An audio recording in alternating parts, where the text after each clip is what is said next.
people. And today we've baited you in with the promise of Jordan Peterson, but for the first little while, we're going to be talking about logic. So Ben wrote an article last week, which we didn't cover because he was out and about, on the liar paradox. Do you want to give a 10-second gloss, 30-second gloss on the liar paradox, Ben? Sure. I should say, for anybody who's unfamiliar, all of these articles are on the Philosophy for the People Substack. So that's benburgis.substack.com, and that link is down there below the box where we're talking right now. But yeah, so the liar paradox is the paradox about sentences like the following one. What I'm saying right now is not true. And there is this one way of thinking about that problem is that there are two really basic logical principles that seem to come into conflict if you think about how that sentence works. One of them is that every statement is either true or not true. That's called the fancy name for that is the law of the excluded middle. And the other one is that no statement is both true and untrue. That's the law of non-contradiction. And the problem is, in this case, if that statement is true, it's not true, so it's both. If it's false, it's not true, so it's both. If it's if it's some mysterious third thing that's not true and not false, then it's not true, and so it is true, so it's both. That's the problem. And what kind of shocked me about the article, which people can go read, and we aren't going to spend that much time on it. I guess, I don't know, I should be shocked because I know about this kind of debate, but it was kind of surprising to think about that people would be willing to abandon those two incredibly important principles for just everyday reasoning and making sense of anything for the sake of these few useless sentences. Yeah, right. Like, so there are positions. In some ways it's the Cicero thing, right? He says somewhere that there's no position that's so ridiculous it isn't advocated by some philosopher. But I think to give it to so there's like nothing that's too extreme that like somebody out there hasn't advocated it, but it's also, I guess to give the position its due, you think like, okay, well, if we're really trying to understand what's going on here, then there are all these ways, then like, sure, it might seem kind of unimportant, but also like, seriously, what is going on with those sentences is that, you could just decide to not think about it or whatever. But if you are interested in thinking about it, then you try to get to the bottom of it. Then it's in a way it is a natural thought that you'll have at some point. It's like, well, maybe these incredibly important bedrock principles, maybe these aren't universal generalizations. Maybe there are real exceptions to these things. And people who say stuff like that typically end up saying, well, dialetheism is the fancy name for the giving up on non-contradiction position. Which sounds like some weird variant of atheism or theism or something. Yeah. Dialetheist, maybe. If you want to know about religion, dialetheist. That's So that's so most famously advocated by this guy Graham Priest. So the dumb joke that I reproduced in the essay to helps you remember. Is he still alive? Yeah, he is. Yeah. Hello, Graham. He's still. Yeah, he wrote a new book in like 2021. So I don't, and I'm pretty sure I would have heard about it if he died. But yeah, he. I went to a conference in Glasgow like 10 years ago that was about his book, and I remember somebody there making this dumb joke they're reproducing the essay, which is to help you remember who this guy is and what his position is, which is that an Irish priest, a Scottish priest, and Graham Priest walk into a bar. The Irish priest says, "I'll have a whiskey." The Scottish priest says, "I won't." Graham Priest says, "I'll have what they're having." So is accepted the possibility of true contradictions, what dialetheism means, like aletheia is like true. So it's like two truths.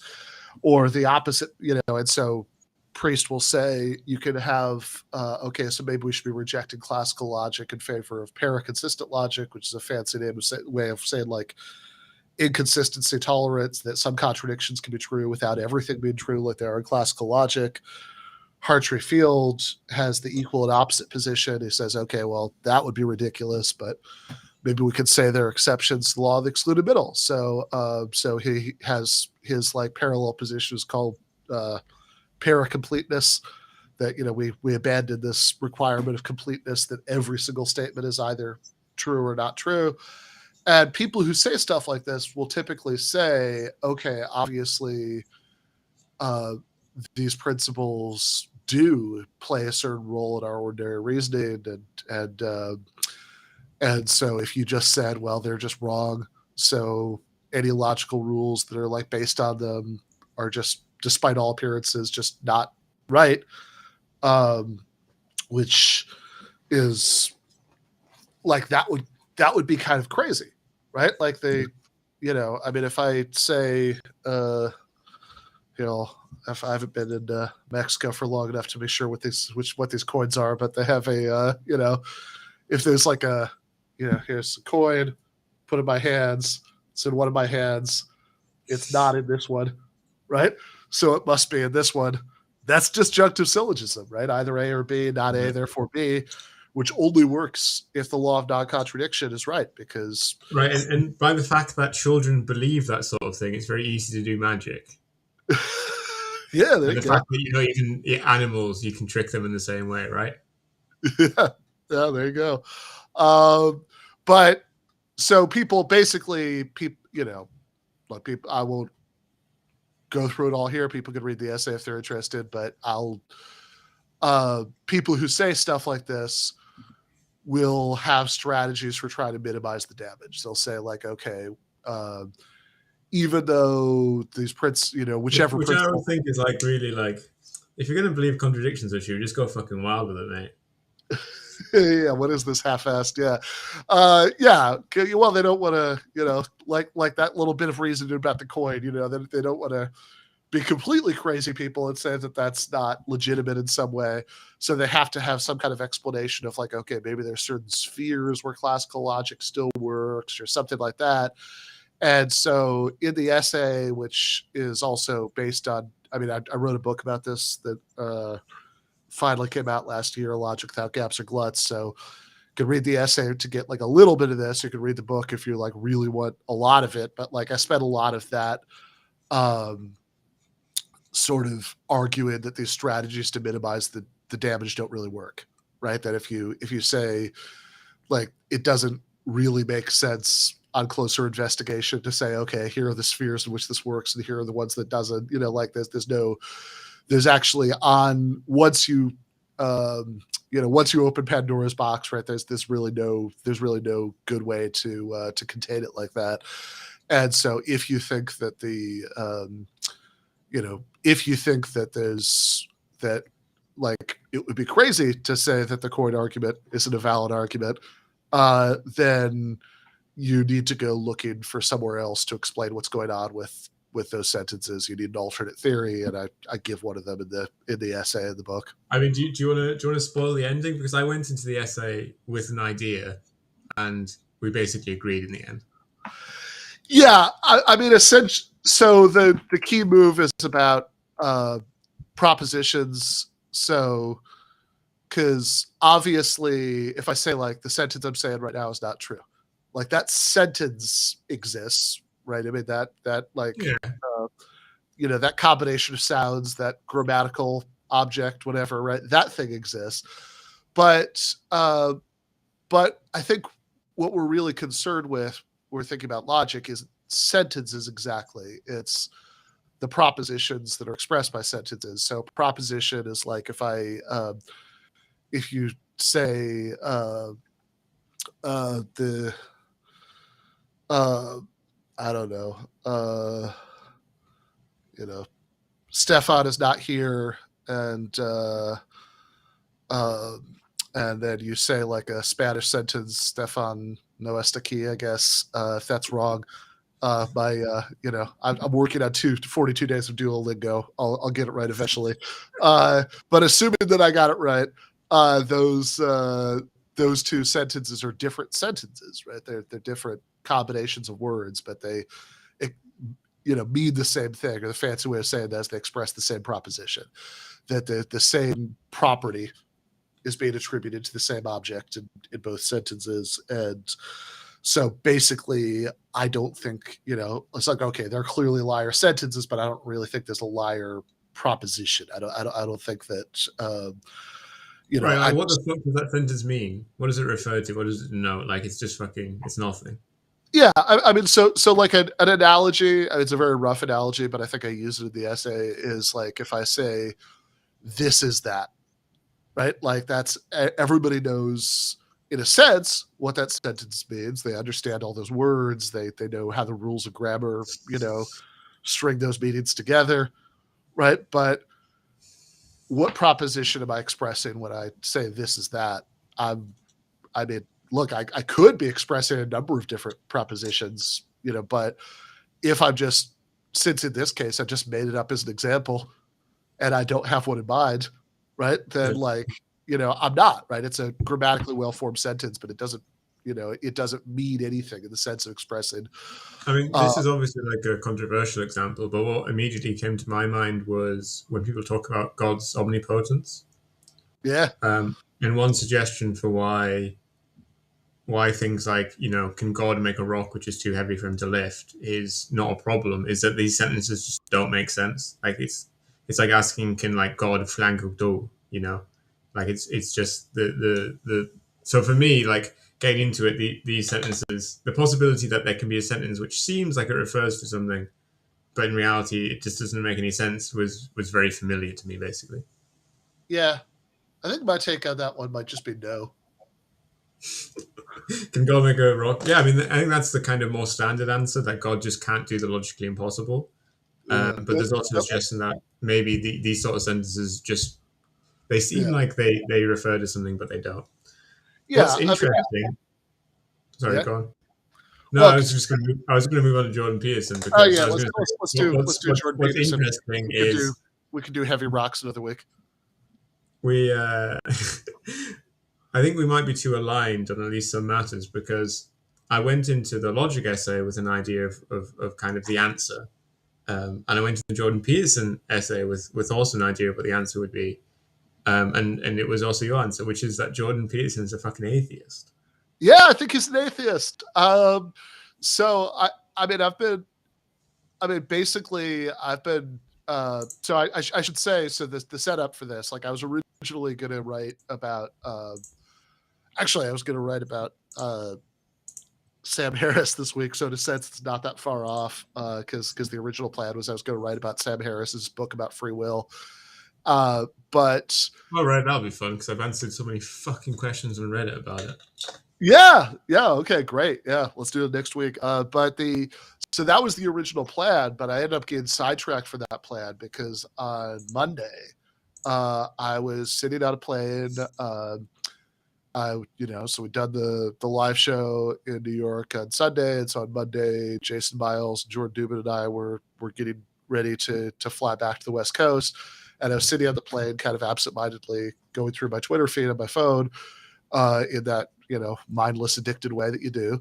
And I saw Jordan Peterson tweeting, "Atheists unconsciously worship Pan." I was like, well, that's fun, right? Like, what is Jordan thinking right now, right? Like this is I kind of admit in the essay, it's like part of the reason I've written so much about him. I mean, some of it, in political context at least, is because, he's immensely depressingly influential, but like, there's also part of it that's just the guy is just fascinatingly strange, right? And so even having spent way too much attention, time paying attention to him over the years, he'll still say things that like, wait, what?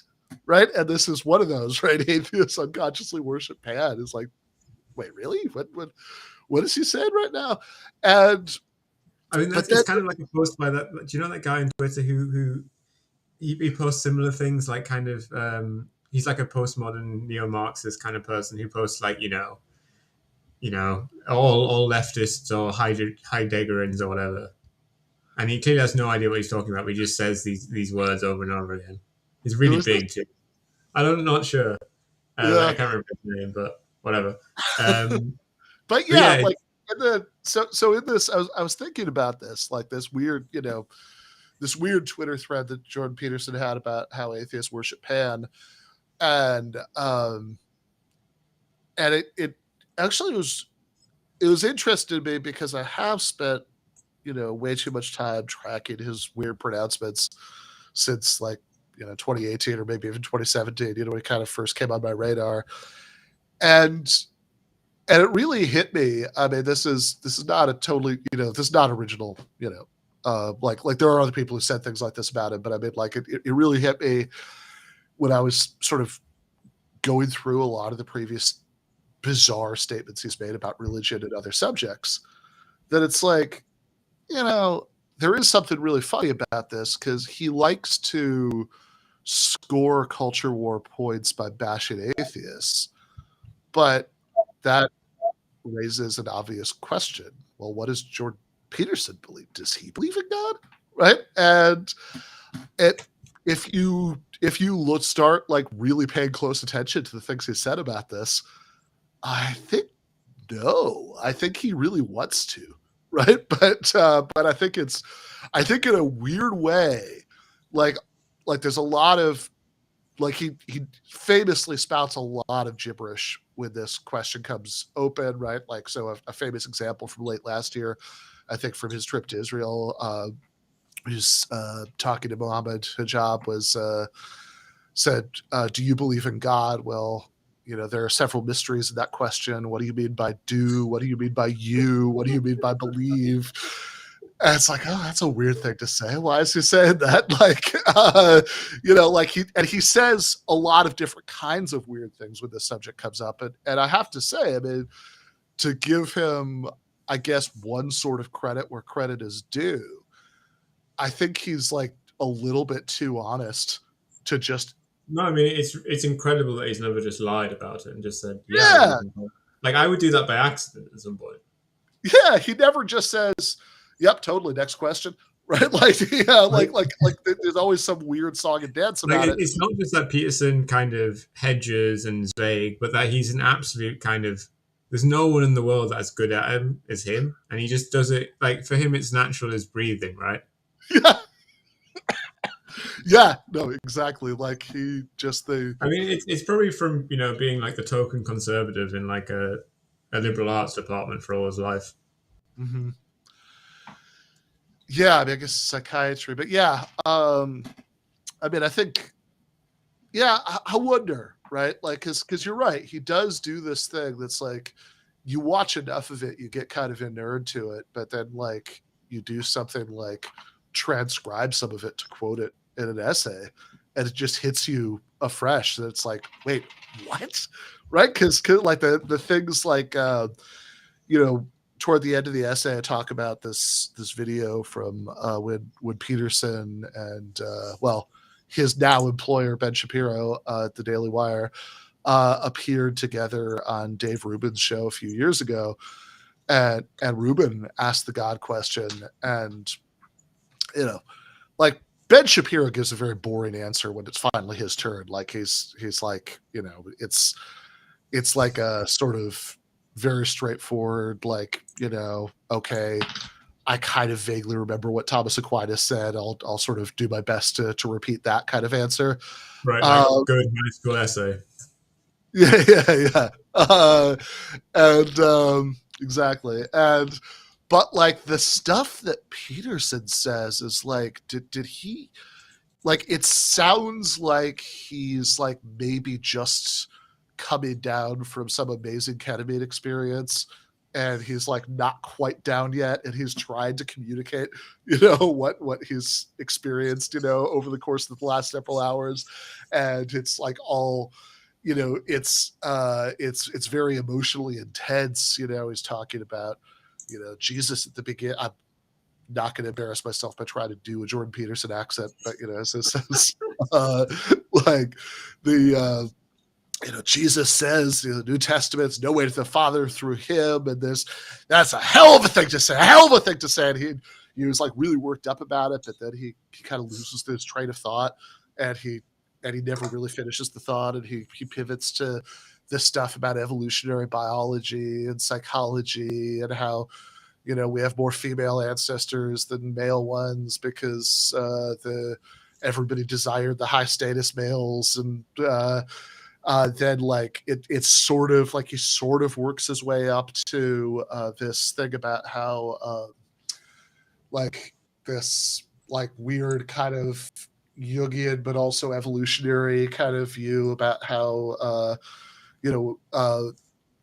this like spirit of masculinity is embedded in our DNA or whatever, because of this evolutionary history. And it's like, okay, this is all kind of nonsense, but it also sounds like a naturalistic explanation for why people believe in God, right? That's it doesn't sound like this sounds like the opposite, right, of you endorsing religious belief. And then he sort of tacks on, and I think he realizes at a certain point in his answer, hold on, right, I'm kind of coming down on the wrong side of this question now. Like I want to be on team religion. And so he says the stuff at the end about no, but I also think there's this metaphysical layer underneath that. But then like what he says about the metaphysical layer is just so hopelessly vague that it just doesn't mean anything really. It's like it's not even like a kind of a modified Catholic answer, because for kind of, I mean, like the Catholic Church thinks, as in the Catholic Catechism, that it's obvious that God exists from just looking at the natural world, right? Yeah. And you could very easily go with that tact, but he's no, an he atheist. could have, but this is the thing. I think if Jordan Peterson believed in God, then he could say that. But like he's in this weird position where he doesn't. I mean, he wants to, but he doesn't. And he's but he's like just too honest to like straightforward, like he's willing to fudge it, right? But he's not willing to just like outright misrepresent his beliefs. Which, one of the things I say in the essay is I find this fascinating too, because given his stated views about truth, I think that it's like he would actually be sort of, there's a way that consistently with what he thinks the truth is, he could say, yeah, that's true, God exists, and leave it at that, right? But like I think maybe he doesn't, like in some weird way, he doesn't completely buy his own stated view on truth, right? So his stated view is like, well, if some beliefs are true, if they're good for the survival and flourishing of the human race, and he clearly thinks that religion is good, religious belief, Christian belief, is good for the survival and flourishing of the human race. I mean, something you pointed out to me, I don't know, several months back, right? We did a stream on sublation like in 2022 sometime.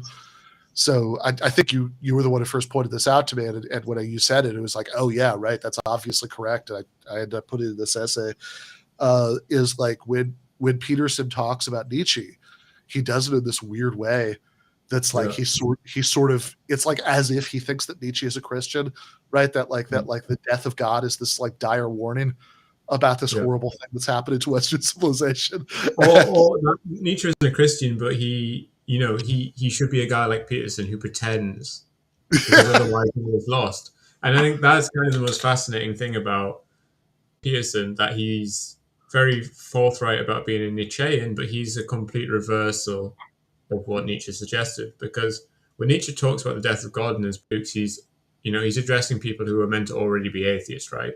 He's not. Right. It's not an argument that God doesn't exist. It's not addressing Christians. It's addressing kind of an intellectual scene in Europe that at that point had already lost God as kind of a metaphysical ordering principle, like a solid ground on which everything could lay. And he's suggesting that, this can lead us into an absolute insane, disastrous nihilism, or we can try and do something creative with it. But what we definitely shouldn't do is kind of pretend that God exists. And that doesn't necessarily mean in a direct way that Peterson does it. it can mean like a more vague term, kind of like trying to find in other functions the function that God's played, while Nietzsche's just saying that there's no solid foundation under us at all. But I think that it's really fascinating that Peterson not only tries to find like the Christian God in himself, but as you know, in the kind of the trigger to this article, he tries to find God everywhere. So God is dead, but Peterson is trying to see him everywhere. Yeah, I mean, I think, look, I think it's not a very high bar that people who want to write about Nietzsche should sort of be aware that Nietzsche doesn't like Christianity. That seems like a reasonable expectation. That everybody has that as a starting point, but that is weirdly the part that Peterson seems to be missing, right? And I agree. I mean, Nietzsche isn't saying like, I mean, the last thing that Nietzsche is doing is like sitting around like some fucking nerd like me might like sort of giving you arguments that there isn't a God, right? Is that's like, I mean, if anything, I mean, it's like the right, Zarathustra comes down from the mountain and like is like, oh, is it what's the is it possible that the old man at the mountain hadn't heard the news, right? That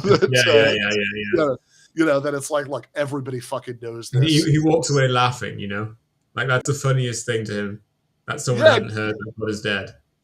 Yeah, exactly. So it's like the idea is, that's funny. I remember, I think Doug Lane, years ago, he wrote this essay. It was going to be for Tor.com, I think.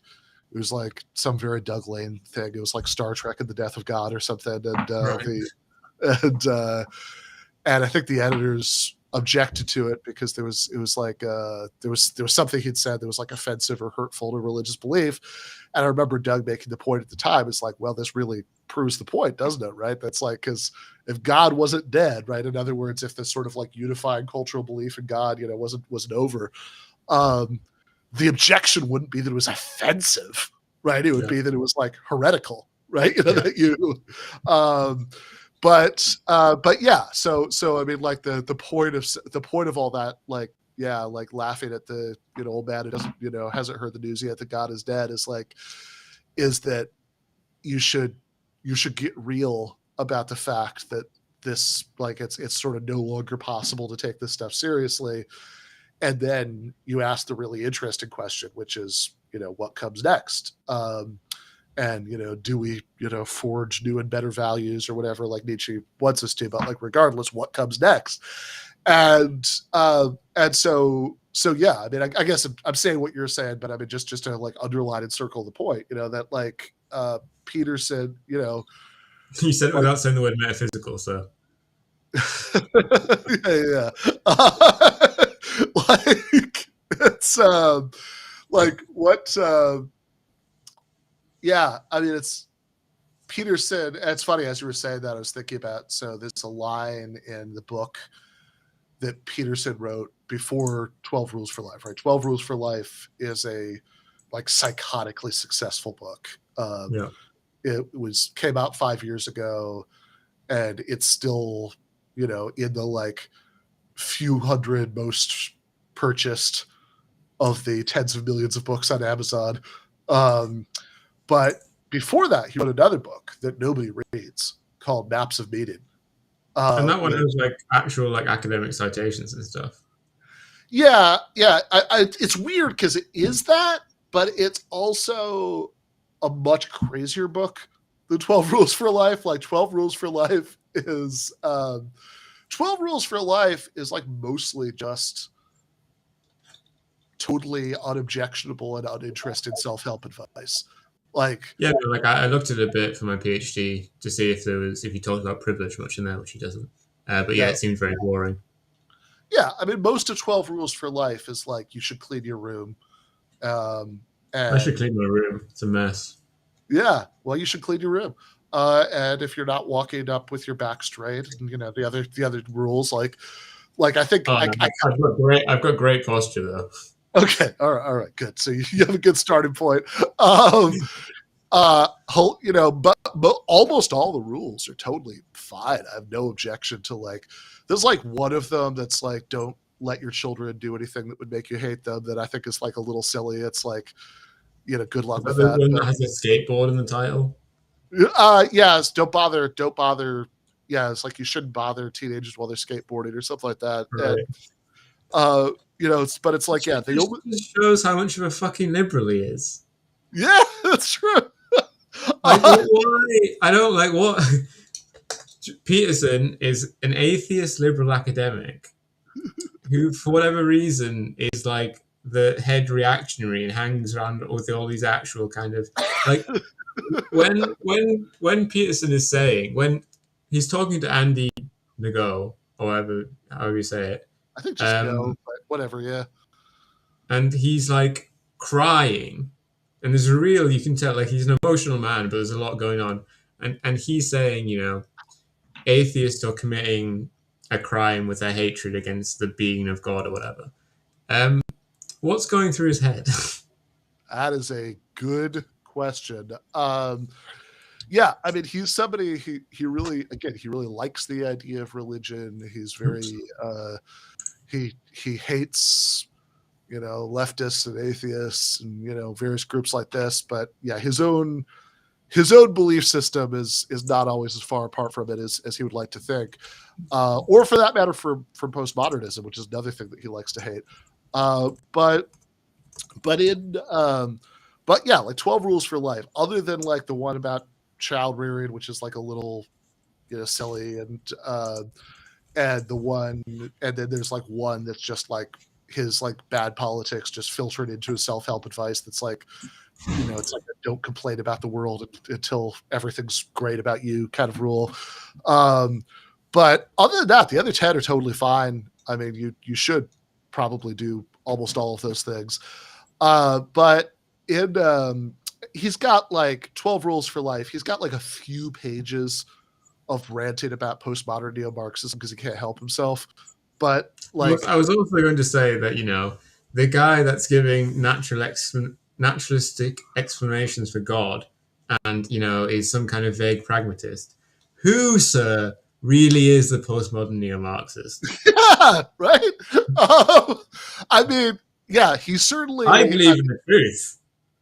I mean, he's a weird relativist about truth. He has he likes to play weird games about not knowing what words mean. Again, I think in some ways some of what he thinks is actually kind of a parody of postmodernism, but like 12 Rules for Life is mostly pretty normal. There's like a sprinkling of Petersonian insanity throughout the book, but it's like mostly normal and fine. Maps of Meaning, the earlier book, is really weird. I mean, it's like in some ways it's his like academic kind of book about Jungian psychology and all that, but there's also like the reason I was thinking about it earlier is that he says this thing like there's a point where he says something in the book. I know friend Matt McManus always likes to quote this line. He says it's more than metaphysically true. It's like, what the fuck does that mean? More than metaphysically true. It's just another word for reedy. And, he also, by the way, one of the reasons I know nobody reads Maps of Meaning is that there's like really weird, embarrassing shit that he says in there about like his own dreams that like people would constantly be quoted to make fun of if anybody read that book.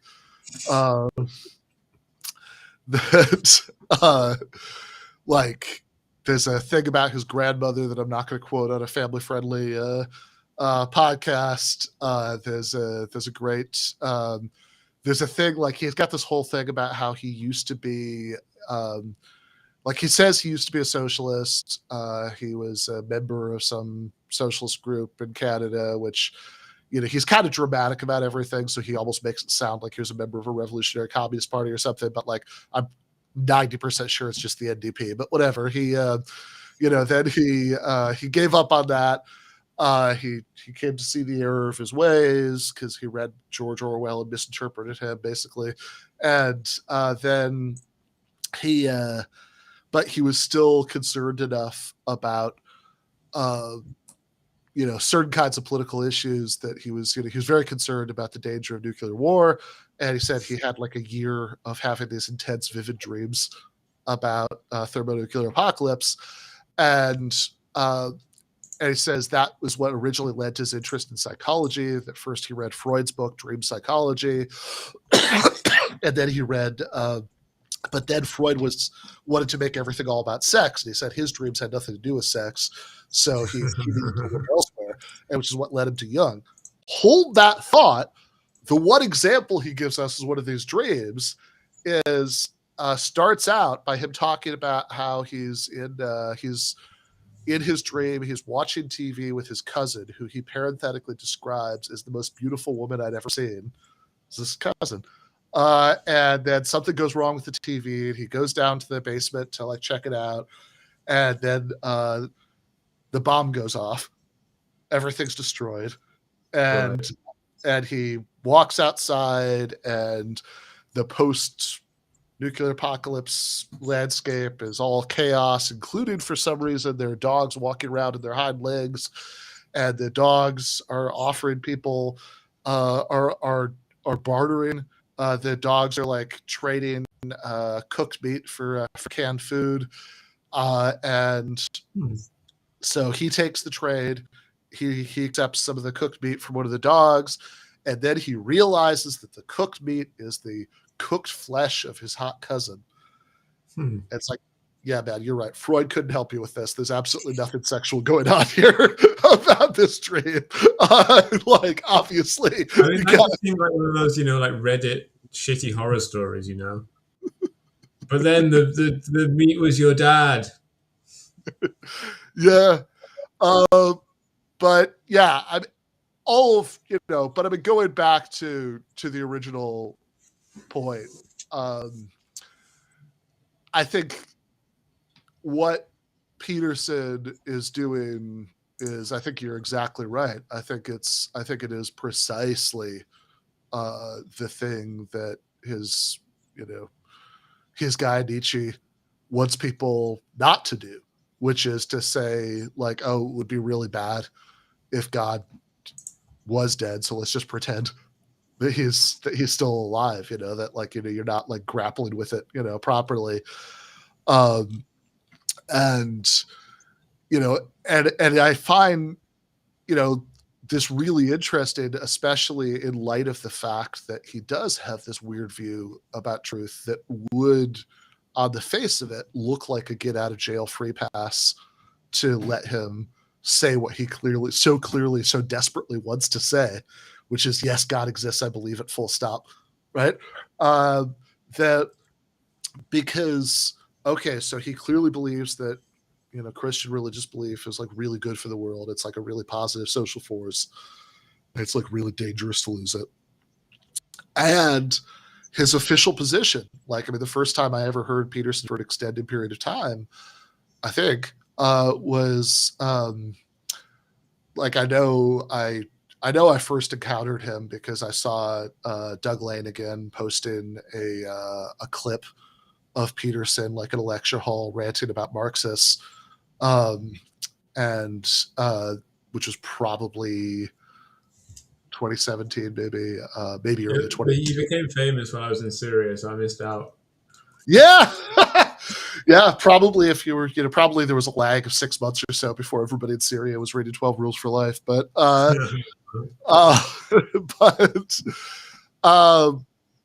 but yeah, like he was. So I know I didn't listen to this when it first came out, but I know by 2018 at least I had listened to this Peterson's first appearance on Sam Harris's podcast, which is now called Making Sense. It used to be called Waking Up. And this was before 12 Rules came out.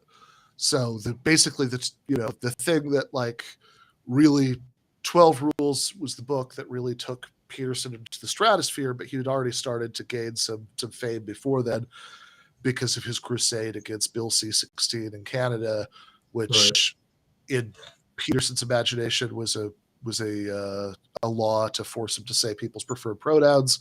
And that like, he would be arrested and charged with a crime if he didn't. Not that he would get like in trouble in some other way. Yeah, that is, he did say a lot of things that suggested that. Yeah, which is kind of amazing on a lot of levels. But anyway, that's what he thought. That it was the, like, I mean, C16, as far as I've ever been able to tell, and look, I'm not a lawyer, never mind a Canadian lawyer, but the Canadian Bar Association seems to agree with me about this. If you go back and look at their the statement they released about it at the time that this was being debated. So as far as I could tell, C16 was just like an anodyne proposal to expand Canada's pre-existing framework of anti-discrimination law to include gender identity. And like the reason, like the kind of thing that the law was really targeting was like housing and employment discrimination and stuff like that. But I But mean, it passed many years ago, right? And he's still. yeah, yeah, nobody, as far as I know. I mean, look, if I'm wrong about this, I've got a So contact on my so website. You can write it people and think correct of one Jordan Peterson, but me. first off, there's the Jordan Peterson who died in Russia from the benzodiazepine treatment. But there's also a third Jordan Peterson who's in prison in Canada for doing anti-trans crimes. Yeah, exactly. Like, so yes, if anybody could point me to evidence that contradicts this, send me a message and I will eat crow on this. But I don't believe that anybody has gone to jail for using the wrong pronouns in these several years that this law has been on the books in Canada. I really don't think it was about that. But and even if it was, anyway, whatever. So I also never understood if that was really his concern, why he wasn't advocating like, hey, let's have an amendment to like spell out, right? This cannot be used to punish people for the pronouns. But regardless, so this was the context of his appearance on Sam Harris's podcast. Harris, I think, was too credulous about it, right? I mean, that'd be my critique of Harris on that podcast, that he doesn't really push back. It's like, really, are you sure that this is going to be used that way? That they're building the pronoun gulags, like that doesn't sound plausible, right? But in any case, they barely talk about it because they get sidetracked very early in the discussion, and they end up spending most of it arguing about truth.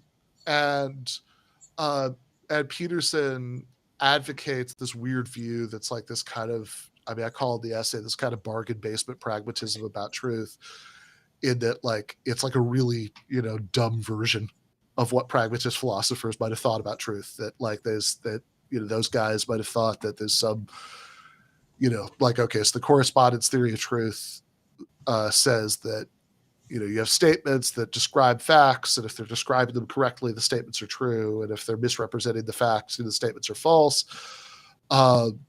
Which is one of those things that you run into in philosophy, where when you say it out loud, it seems weird that you'd even have to spell that out. But that's the and there is a complicated debate about this, and there are real criticisms of that or whatever. But like, pragmatists of any kind reject that and say, no, that's not what makes statements true. That instead instead of like looking for correspondence to some kind of external reality, we should, in order to think about what truth is, we should be sort of staying within the sphere of like,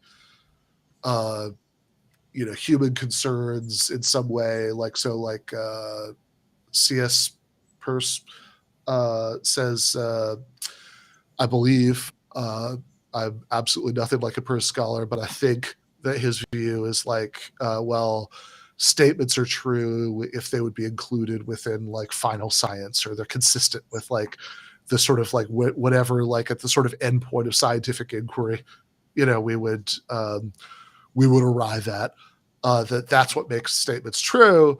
And they're, it's like probably a very interesting discussion to be had about why people like Peirce or William James don't like the correspondence theory, and what these other views have going for them, and people criticize those other views.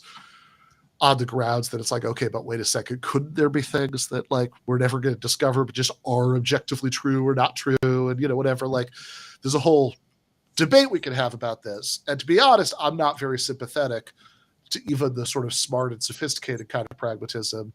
But regardless, Jordan Peterson's kind is just kind of dumb, right? I mean, it's like a it's like somebody. It seems dumb, but also he's not very good at defending it. Because with some example that Sam Harris gave about like a toxic dump, that's what you said in the essay, right? Yeah. So in the essay, Peterson's view is that truth is about what promotes the survival and flourishing maybe of the human race, and Harris lobs some pretty basic objections at this, right? Like this is not like this, like the kind of thing that you'd think anybody who advocated this would have spent some time thinking about and would have like a line on, right? They'd be able to say, oh, here's how I would explain this case or whatever. Like Harris says stuff like, well, hold on, what if there's like a chemical weapons lab that there's like a leak from the lab? This is 2017. So we're not, lab leak doesn't have the same resonance it does now, but there's a leak from the lab, and this accident at the chemical weapons lab, it ends up leaking out into the water supply. It wipes out the entire human race. Okay, but does that mean that the theory of chemistry that they were working with wasn't true because it led to the extinction of the human race? Like that seems obviously wrong. And Right. and Peterson doesn't quite seem to be sure what to say to that. He just kind of does his Petersonian word salad in response. Well, it just seems like he could have been like, well, in one sense, no, kind of, in the sense that at least normatively, if not descriptively, they shouldn't have been doing that. But also in the sense of kind of like, no, we should have kept up that chemical theory because only through believing it would we have been able to contradict it and kind of solve the issue. But as far as I'm aware, he didn't say anything like that, did he? No. I mean, yeah, people could go back. I've got a link to that discussion if you want to be really frustrated for 2 hours, but also like sort of entranced by what's going on. People could go back and listen to that. But no, as I recall, he didn't say anything remotely like that. He didn't seem to. His response didn't show me much sign that he quite got what the objection was, or Which like it's not. It shouldn't be the end of the world that a Canadian psychiatrist doesn't have a very good theory of truth or kind of politics or whatever. But Jordan Peterson puts himself in a very bad situation because he comments on all these things and tries to give some kind of basically like he tries to be like a systemic philosopher, which is something which doesn't really exist anymore. Someone that can give an account of basically ethics and meta-ethics and metaphysics and truth and knowledge and so on. And obviously he fails because, various reasons, but he fails at this. But for all sorts of reasons, he fails at it. But yeah, I mean, he is somebody who is interested in weighing in on all of these subjects, like very extensively, and with one of the world's biggest megaphones for talking about this stuff, right? I mean, so, but it is, but yeah, so I guess just to connect the dots a little bit as we sort of head towards the final stretch here, like. I mean, I guess I sort of said this earlier, but I mean, just to sort of put a little bow on this part, the reason why this is interesting to me, because you're right. I mean, look, okay, weird Canadian psychiatry professor hasn't figured out, all of philosophy is like, sure, right? But it's also like, if you are interested in like thinking about Peterson's religious pronouncements, which is what the essay, the project of the essay, then it is, I think, really telling, because given all of his stated beliefs, right, like all of his stated beliefs about the social utility of religion and Christianity in particular, the Bible and all that stuff on the one hand, and given his view of truth on the other hand, if you put those two together, he should be entitled to say with a clear conscience, yep, I believe in God. There's definitely a God. That's definitely true. And that would be, correct by his lights to say that. And so the fact that he doesn't say that, the fact that he spins all this like weird, evasive word salad. I know you don't. Yeah, no, you spin salads. All right, I stand by my metaphor. That he's doing all this whenever the subject comes up.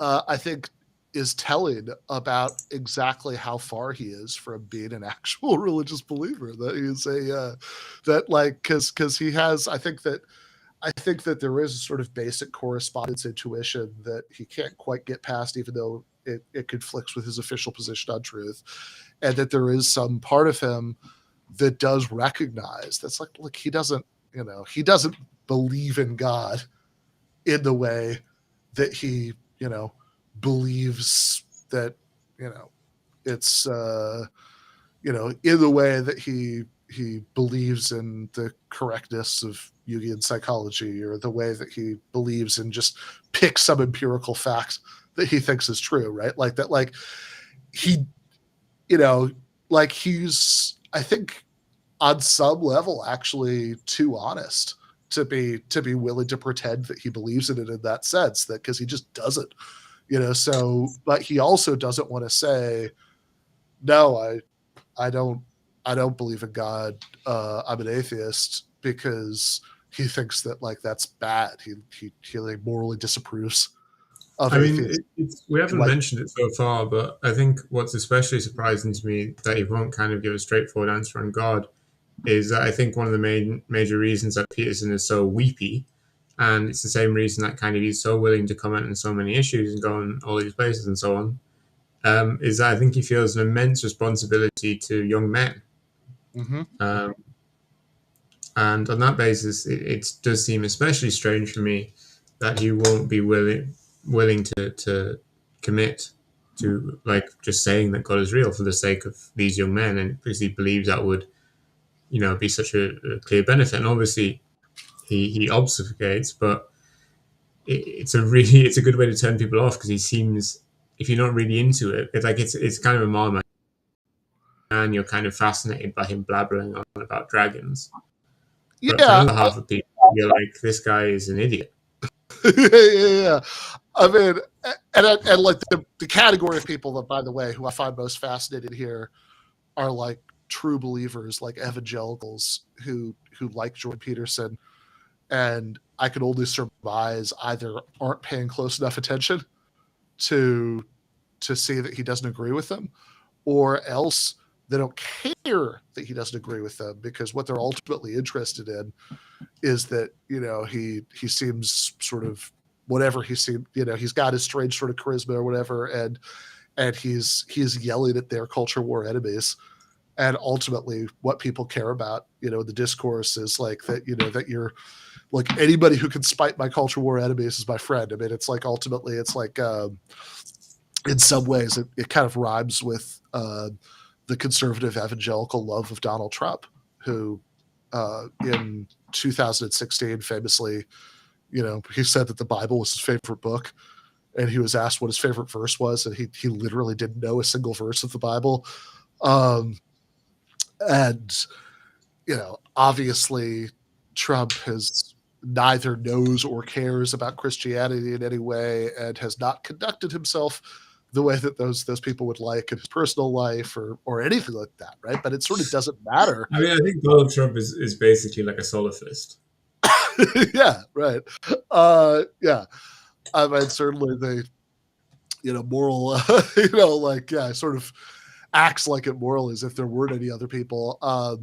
And he, but sort of don't care, right? I mean, I always like the sort of semi-joking thing I always said about this is like, look, Donald Trump could give a speech in front of an inverted cross with blood dripping off of it, and as long as he owned the libs in the speech, the evangelical Yeah, base would. they'd just be like, oh yeah, it's St. Peter's Cross. Exactly. But I wanted to say, was it yesterday or the day before you had Ashley on? I had Ashley on yesterday. Okay. Yep, yesterday And morning. Ashley has for a while, and I think we're going to get to it eventually, has wanted to do a thing on sublation in the magazine and on the YouTube show of kind of what can the left offer to young men, and being kind of explicit that we're talking about young men and not kind of Yeah, genericizing things to young people. And also in my people who don't know, Ashley's also my PhD supervisor. Um, when I'm writing my PhD, Ashley's always like, okay, this is a good kind of discursive critique of these ideas in privilege theory. But ultimately, what you should be explaining, what's the most interesting thing to explain, is why, despite these flaws, privilege theory is so possible, is so right. popular. So, on Yeah, the basis of those two things, kind of why do you think, despite the flaws of Jordan Peterson that we've talked about for an hour, I'm not on kind of, and not on, the critique that we've given today has nothing to do necessarily with leftism, right? You could be yeah. right wing in a right wing atheist and give exactly the same critique we've given today. So on that basis, why do Or you think Jordan? to really sharpen it, you could be a right wing theist and get the Yeah, same yeah, critique. yeah. To be Be honest, like, yeah, look, this guy is pretending to be one of us, but he's not. yeah. Why do you think Jordan Peterson's so popular? And what do you think the left can offer young men in the same sort of way? Like, do you think there can be a left wing Jordan Peterson who Yeah. or is the best kind of the we can have like a Hassan Piker Yeah. who's just a handsome, charismatic young man that other young men can admire, but doesn't kind of Yeah. hide I their mean, line. I am very firmly on the side of thinking that it is good that Hassan Piker exists, because like whether or not I agree with everything he says, whether or not the way that he says things is like exactly what like some like weird Marxist nerd like me thinks is correct or not, right? Like I think that if you think about the kind of guy, like young guy who's like watching Hassan, that is probably the the politically best voice who could possibly be in that kid's ear, right? Yeah, That like it's so much better that they're watching this than like anything else they could realistically be watching that would sort of be filling a lot of the same niche. So yeah, I mean, I think that so you asked a few different things. Could try to take it piece by piece. I mean, I think that um, on the self help thing, I do actually think that look, there is some value probably to. I mean, I'm not, I'm going to just front load the fact that I'm not volunteering to fill this niche. This would not be this would not be the best lane for me for all sorts of reasons. But like, but I think there probably is some value in having like it's clearly something that people want, and I think that there would be some value to having somebody with better politics doing some of the self-help stuff, and specifically doing self-help stuff that's oriented towards young men. And I am like I'm I'm not gonna I'm a middle-aged guy who was married for 10 years and has said is I'm not gonna go around giving anybody dating advice, but there is look, we've there's got such a large pool, which definitely isn't CGI'd in. yeah, no, I'm at Pascal's place. Yeah, I like, but look, I mean, this is probably a bad idea to surrender this space to reactionary weirdos. And I know people will say, And there is a lot of kind of left or like kind of very strong lib left kind of self help book, but they're mostly like, this is why you're racist, and here's how not become not racist. And as this forms a large sample of my PhD. But these are obviously only going to succeed for people who are already guilty, totally, and yeah, those are the bad it's people. only gonna appeal to people who are like already the right kind of weird masochist to like that, right? I mean, this is something there's a clip that I've played a couple times on my show. If people want to find this online, it's on YouTube. There's Michael Brooks, several months before he died, so just before the pandemic, he gave this talk at Lafayette College's The Mill Series, where there's just this wonderful moment where he's talking in there about the appeal of these guys, and he's like, yeah, people pick up some magazine or whatever they associate with the left, and just probably some lib nonsense, whatever, but it's all like, yeah, Seinfeld is problematic, and like everything is bad, and Here's why jokes are bad. Yeah, exactly. And then he actually does. If you're 27 and you're dating a 24-year-old, you deserve to be in prison. Yeah, exactly. The kind of people who spend all their time dusting consensual relations like a CSI team for microscopic traces of power imbalances. And then he does the impression of Jordan Peterson, which he could actually do, but again, I'm not going to try to do. Being like, you're great, right? And it's like, yeah, this is gonna be much more appealing. And so, yeah, I think it is a bad idea probably to surrender that space. I think that there's this kind of idea that people have that, well, self-help and leftism don't fit because roughly the left says that your problems are structural and and not about personal responsibility or whatever. I think I would push back against that. I think that is a pretty brutal oversimplification. There is, of course, a sense in which to be on the left is to say that certain kinds of problems are more about social structures than individual decisions, but also...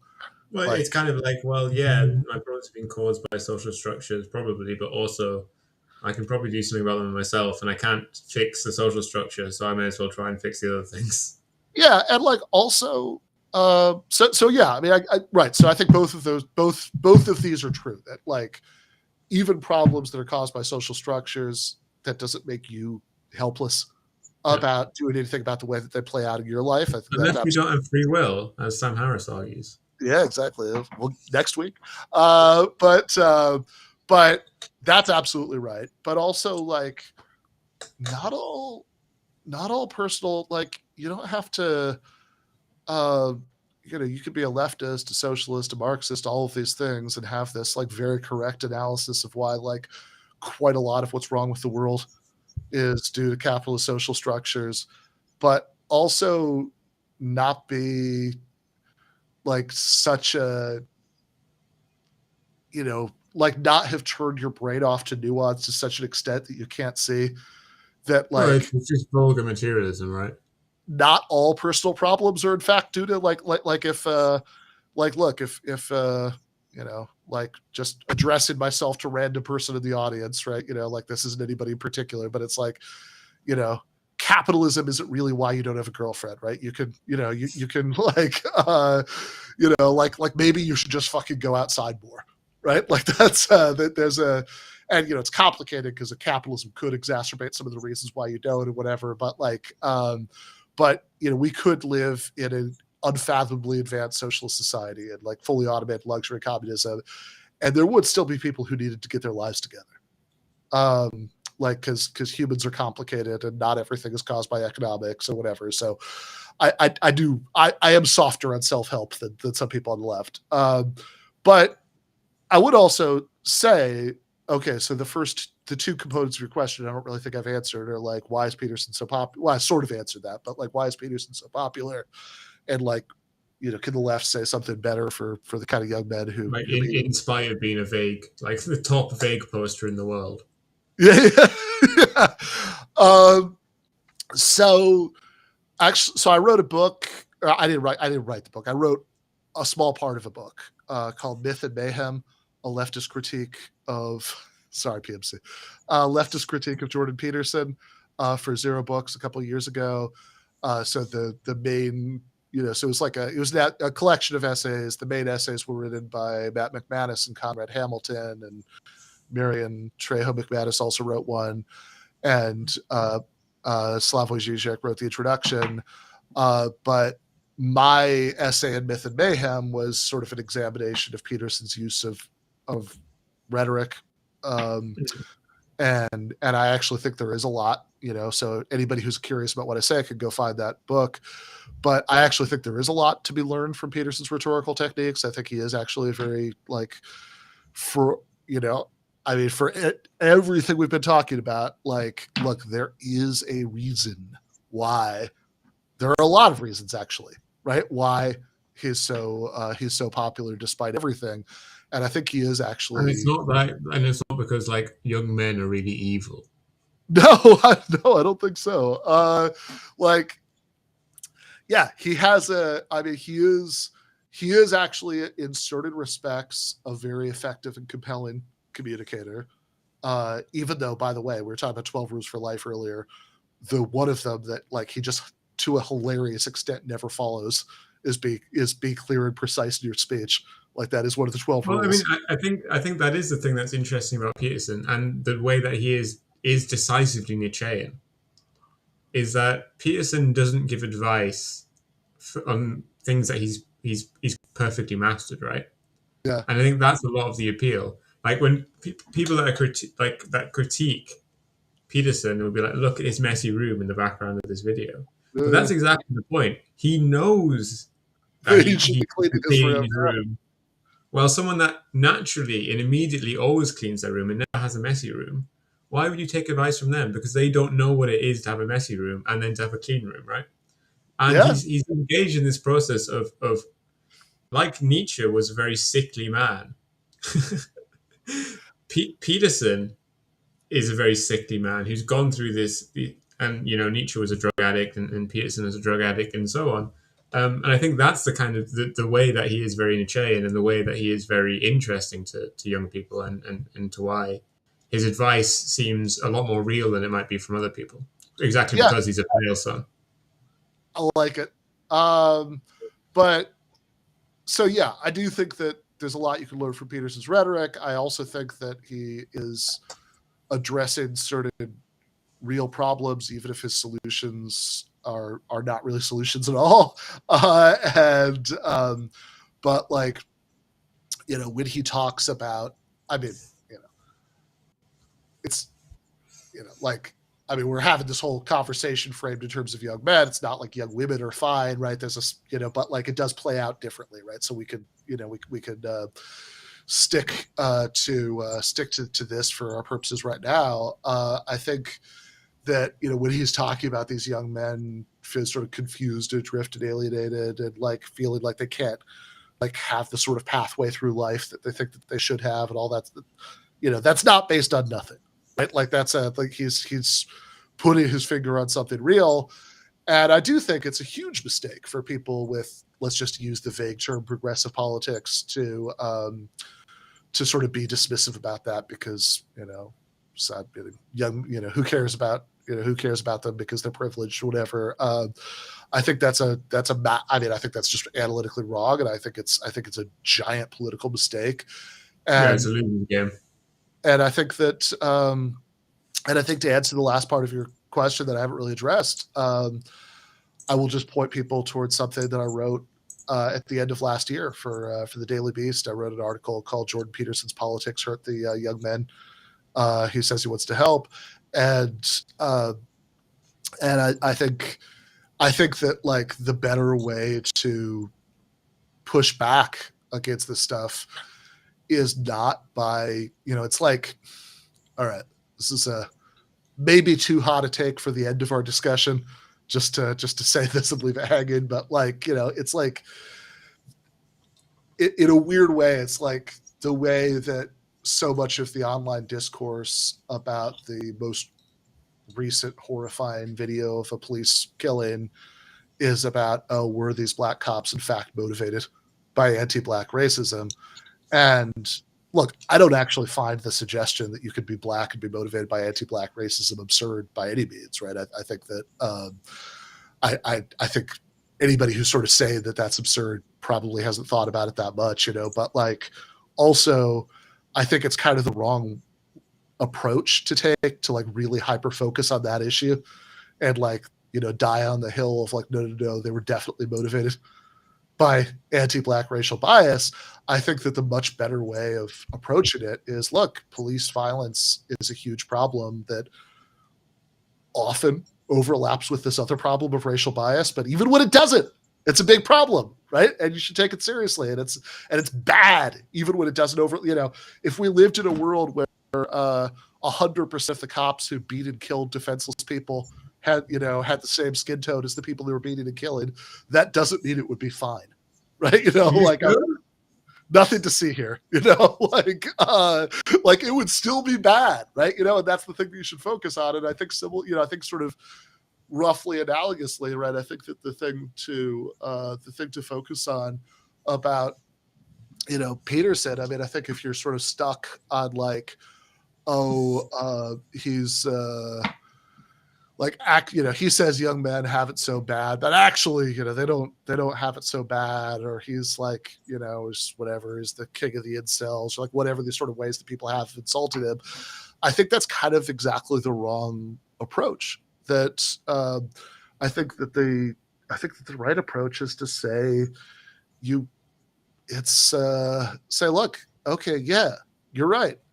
These young men who he says are confused and adrift and alienated, and they're not, forming stable long-term relationships and like having life pathways they feel good about and all that stuff. He's not making any of that up, right? That's real. That's a big problem. It's it's not the only segment of the population that's having problems like that, but it's one of them. And sure, let's talk about it, right? Like that's. But also, I think the right way to push back is it's like, look, who did that, right? Like, feminism didn't do that, right? Like, gay or trans people existed, didn't do that, right? That's not like late capitalism did that, right? Like this is like what is like if you actually like we have some fairly, and I'm not just sort of I'm not just kind of blindly spouting Marxist dogmas here. Like we actually have some fairly specific statistical evidence on this, right? If you look at the surveys where like couples who are unmarried, but at least one of the people in the couple would like to get married, or that don't have children, but at least one of them would like to have children. There's all this survey data on this, and nobody says like, "Oh, I'm not going to do it because I read Andrew Dworkin or whatever, right? That's why, right? It's I'm too much of a postmodern Marxist to want to get married or have kids. What they always say is like the top reasons are all like, I'm not in a financial position. My partner isn't in a good financial position. I'm not going to get any time off work. My partner doesn't have any time off work. We both need to work. There's too much financial pressure. Like it's all. I mean, it's all stuff that is more or less what you would predict given straightforward vulgar Marxism. There's a great essay called "The New Super." I can't pronounce the word superfluous, the superfluous, superfluous, the new superfluous men. By Alex Gendler in American Affairs Journal, which talks about this and talks about how there's always been unneeded men. There's always been too many men who are kind of at an end without a purpose. And historically, there's always been places for them to go. There were monasteries, or there was the army, and so on. The problem is now, and then there was a brief time kind of in the 1950s and maybe the 1960s where basically this category was abolished, where we didn't have this class of men and kind of everyone was kind of included. And now we're kind of restored to that condition, this grand historical condition. But in this process, kind of when we managed to successfully abolish it for a while, all these places where these young men could go to were also got rid of, obviously. Right. Now the real difference of our problem is that there's nowhere for these young men to go to. And obviously, kind of, I think the Petersonian solution either would be kind of a return to the 1950s to enforce monogamy or whatever, or it would be kind of some kind of new monastic system or whatever, right? Something like this. You could definitely see him arguing for that, right? Yeah, Basically, no, absolutely. if he watched this, he'd probably start advocating this. Yeah. Um, Yeah. Yeah, no, I think that I could totally see that. That's we should have monasteries to stick the superfluous men in. I mean, like, but this is also, I mean, obviously, as this socialists yeah, and communists, what we want to do is just overcome this whole thing. yeah, no, exactly. And like, I think that I mean, this is kind of a political hobby horse of mine. I mean, this is something I've written about a lot in the last year, that like, this is something that drives me nuts when conservatives will express this desire to go back to the family formations of the 1950s. That they'll say J.D. Vance and Blake Masters, who are the Peter Thiel candidates for Senate last year, both said things like this on the campaign trail, that we should be able to, that like they were in favor of single income households. And the thing about that is, look, there's a part of this that I'm fine with. Like, I think that I don't think there should be any gender-based pressure on anybody to do this, right? Like that, like, but I think it's a totally legitimate desire to, like, like, if a couple wants one of them to stay home with the kids, that's fine, right? Like, that's something a decent society would enable, right? That whether it's the man or the woman, or they're both going to work part-time so they can spend more time with the kids or whatever, right? Like, it's I think that is absolutely a legitimate desire. But when these guys say things like this, they don't really mean it. They're just trying to score culture war points, because, like, okay, All right, seriously. like, yeah, you hear them kind of proposing these things. Like, within capitalism, that would require you to spend like hundreds of billions in like welfare. Yeah. Like, what's the Like, plan to, it's like, what's the plan that any of these right-wing weirdos would endorse to restore the, like, 1950s family wage, so you could have like a single earner, like a single earner with like a normal job, yeah, like the minimum wage would have to be like $50. yeah, exactly, right? It's like these guys don't want to do any of that, right? I mean, they just want to, like, they just want to use this to sort of score trad points. But like, that's not, like, if they actually, I mean, look, if they actually came up with an economic proposal to do this, then it's like, my God, right? I will sign up for, like, if we have an action plan, to get everybody the $50 minimum wage, I will sign up for that red brown coalition, but they don't, because they're not serious. I was gonna. Do you know that? Do you know that Andrew Tate is black? He's like, oh yeah, I think he's got like, Well, he basically his dad is African American, but it's interesting because he grew up in Britain, he's not black. But if he grew up in the United States, he would be. I see. Yeah, I don't know what's the I don't know what the racial mores are in Romania. No, it's just very interesting to think about, like, how differently he'd be portrayed in American media if he was officially classed as African American.